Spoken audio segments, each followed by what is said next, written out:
চলো আজকে চলে এসেছি একটা নতুন ভিডিও নিয়ে।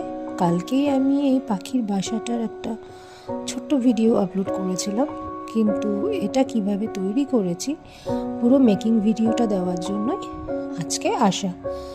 যদিও কিছুদিন যাবৎ শরীর ভালো ছিল না বলে কাজে বসতে পারিনি, স্পন্ডলাইটিসের ব্যথার জন্য কোনো কাজই করে উঠতে পারছিলাম না।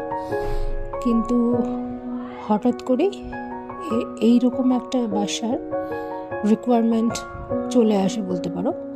তার জন্যই ঘেটে ঘেটে দেখলাম বেশ জিনিসপত্রগুলো আগে একটা বানিয়েছিলাম, তো তখন থেকেই বাদবাকি জিনিসপত্রগুলো রয়ে গেছিলো, তো সেগুলোকেই সঙ্গে নিয়ে আজকে বসে পড়া।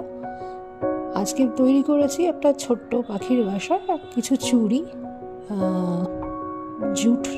জুটের দড়ি, আর কিছু ফোম ক্লে, আর কিছু আর্টিফিশিয়াল বার্ডস দিয়ে। এটা ঘরে ঝুলিয়ে রেখেও সাজানো যাবে, আবার কোথাও তুমি বসিয়ে রেখেও সাজাতে পারো। আমরা যারা এই সমস্ত ক্রাফটের সাথে যুক্ত আছি তাদের বরাবরই ইচ্ছা করে রোজ রোজ নতুন কিছু করতে, এবং আগেরটা চেষ্টা করেও কপি করা হয়ে ওঠে না, কপি হয় না, বরং একটা অন্যরকম নতুন কিছু হয়ে যায়। তো আগেরবার যেটা বানিয়েছিলাম তার থেকে এটা একটু অন্যরকমই হয়েছে। তোমরা সবাই দেখে জানিও যে কেমন হয়েছে। আমার চ্যানেলটা সাবস্ক্রাইব করে